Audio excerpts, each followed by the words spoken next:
اب تربیت اولاد جو ہے اس کے بنیادی 3 عناصر ہیں. کتنے؟ 3 عناصر ہیں. نمبر 1 حقوق اللہ، نمبر 1 حقوق اللہ، نمبر 2 حقوق رسول، نمبر 3 ہے حقوق العباد. نمبر 3 کیا ہے؟ حقوق العباد. سب سے پہلا جو بچے پر حق ہے وہ اللہ کا حق ہے. وہ کیا ہے؟ اللہ کا حق ہے. یعنی والدین کی یہ حق بنتا ہے کہ اپنے بچے کو یہ بتائیں کہ اے بیٹا تجھ پر جو سب سے پہلا حق ہے وہ تیرے اللہ کا حق ہے. وہ رب کہ جس نے تجھ کو پیدا کیا، جو تجھے رزق دیتا ہے. مطلب یہ کہ اپنے بچے کو یہ بتائیں کہ تجھ پر سب سے پہلا حق اللہ کا ہے.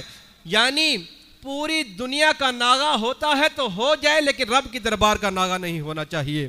یعنی دنیا ناراض ہوتی ہے تو ہو جائے، ساری دنیا ایک طرف ناراض ہوتی ہے تو ہو جائے، لیکن تمہارا رب تم سے ناراض نہیں ہونا چاہیے.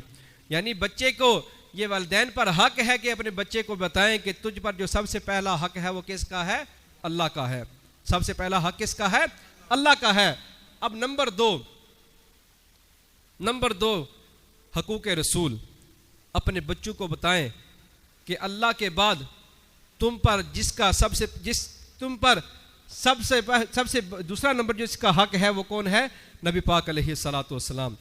نبی پاک علیہ الصلوۃ والسلام. یعنی اپنے بچے کو یہ بتائیں کہ اے میرے بیٹے، نبی پاک علیہ الصلوۃ والسلام کی ذات ببرکت ایسی ذات ہے کہ اگر تم ان سے محبت کرو گے تو ساری چیزوں سے بڑھ کر تم محبت کرنی ہے. اگر تم ان سے محبت کرو گے تو محبت ایسی کرنی ہے کہ ہر چیز سے بڑھ کر تم نے نبی پاک علیہ الصلوۃ والسلام سے محبت کرنی ہے.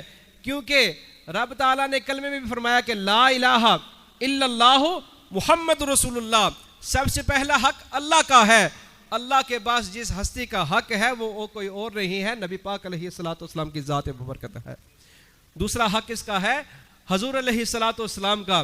یعنی تم نے حضور علیہ الصلوۃ والسلام سے محبت ایسی کرنی ہے کہ ساری دنیا سے بڑھ کر، ہم والدین سے بھی بڑھ کر، مال و دولت سے بڑھ کر، ہر چیز سے بڑھ کر جس ہستی سے محبت کرنی ہے وہ کوئی اور نہیں ہے، وہ مدینے والے مصطفیٰ کریم علیہ الصلوۃ والسلام کی ذات ہے.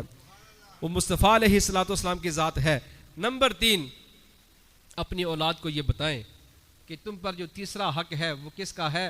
حقوق العباد. والد کا یہ حق ہے کہ اپنی اولاد کو بتائے کہ تم پر میرا حق کیا ہے، تم پر تمہاری ماں کا حق کیا ہے، تمہارے ماموں کا حق کیا ہے، تمہاری خالاؤں کا حق کیا ہے، تمہارے چچاؤں کا حق کیا ہے.